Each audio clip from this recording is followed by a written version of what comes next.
Télé 7 Sud ce matin est au Vigan en présence du lieutenant Hervé Renard qui est chef de la caserne des pompiers du Vigan.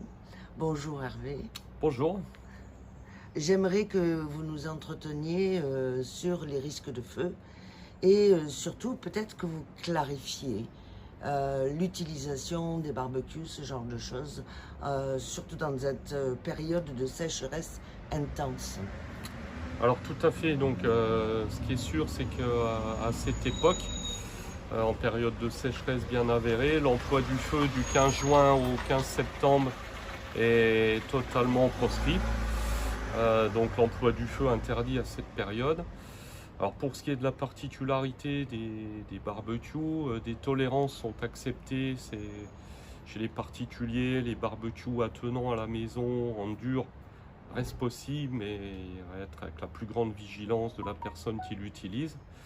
Et des endroits dans les campings sont aussi dédiés spécifiquement sur du barbecue collectif, mais voilà, sous la responsabilité d'un gérant avec des moyens d'eau et d'extinction très proches et à des périodes bien définies. Si c'est des jours avant, évidemment que ça ne se fera pas. Voilà, c'est les seules tolérances qu'il y a. Pour les particuliers, tout ce qui est barbecue amovible et proscrit, vous comprenez bien qu'un barbecue peut, avec un coup de vent, tomber à même le sol et déclencher un feu de végétation rapidement. Et puis pour les flamèches, par exemple, un feu de bois sur un barbecue amovible peut avoir des flamèches et un coup de vent. Exactement. Donc c'est pour ça que ce qui est demandé, c'est donc c'est d'utiliser le barbecue à gaz et électrique prioritairement, enfin exclusivement, j'ai envie de dire, et tout ce qui est le bois et le charbon de bois est proscrit. D'accord.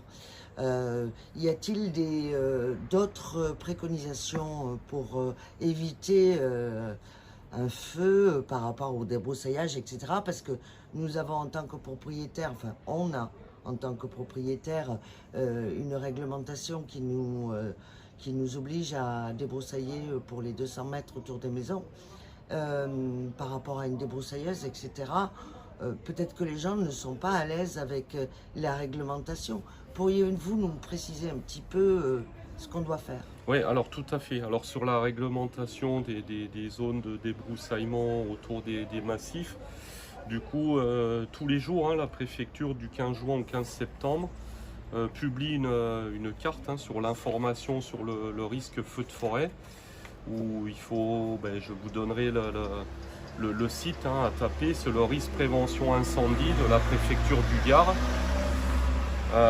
Et ça clarifie donc des niveaux de couleur, du jaune au rouge, mais on peut s'apercevoir que malgré tout, sur la première ligne, c'est marqué quand même que l'emploi du feu reste interdit.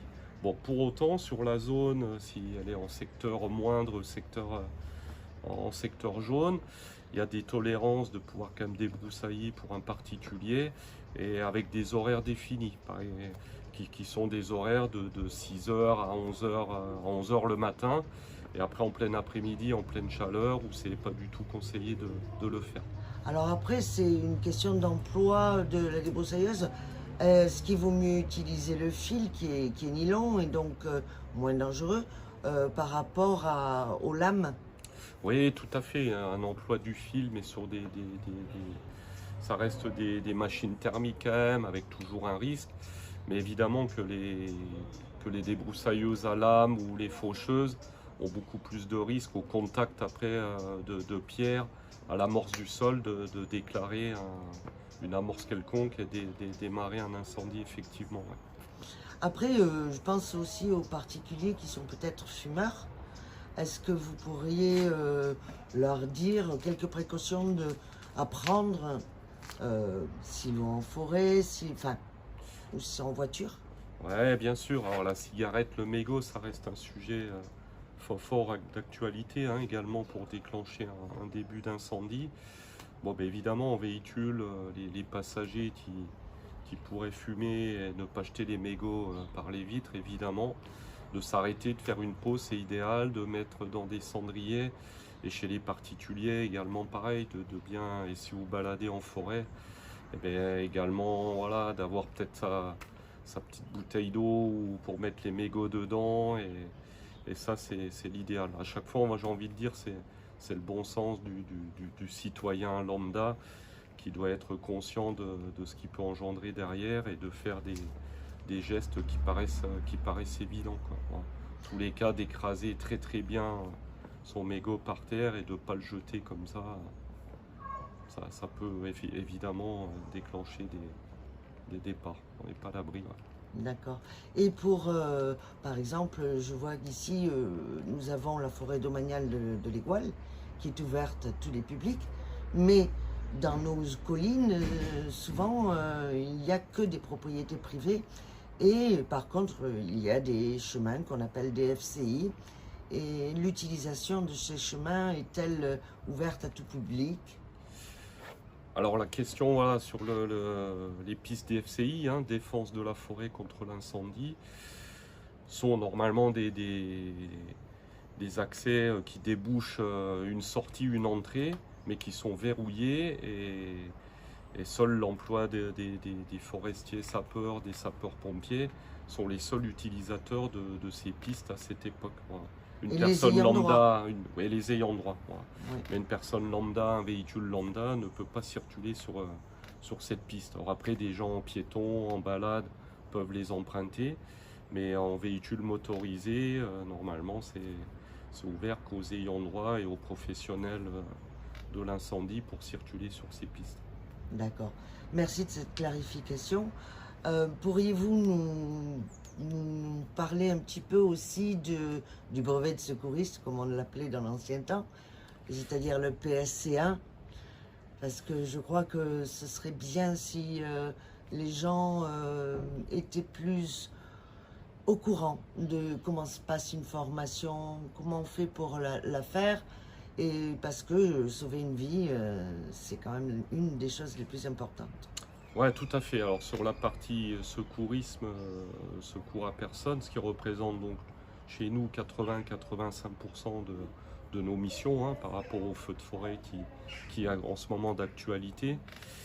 Et alors à ce sujet, bon, la corporation pompier en général donc, forme leurs agents dès qu'ils rentrent, avec du recyclage permanent, les nouveautés, on est autonome sur le sujet, les gens sont formés.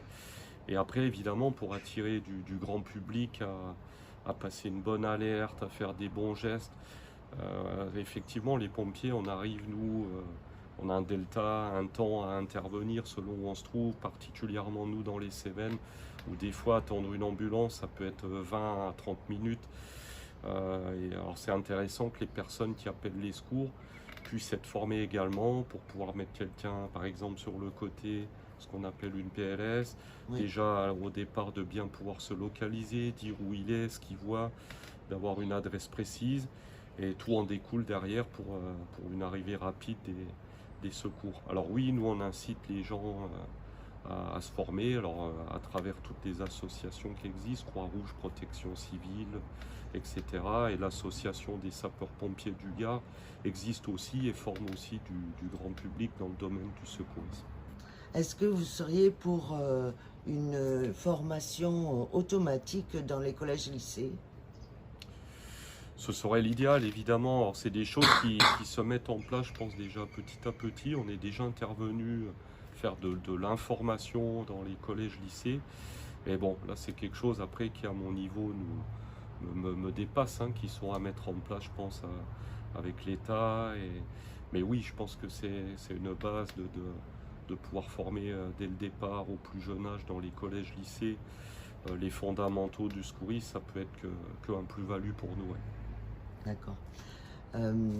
Avez-vous, enfin, je sais qu'il y a à peu près seulement 20% de la population qui est formée. Est-ce que vous avez vu ces dernières années plus de monde venir en formation ou ça reste à peu près stable, on ne vous pose pas trop de questions là-dessus? Non, je pense que les gens sont sensibilisés de plus en plus, qu'on est au départ, je pense, de quelque chose qui va prendre de l'ampleur et qui tend à se développer, je pense. Ouais. D'accord. Lieutenant Hervé Renard, je vous remercie. Ben, merci à vous.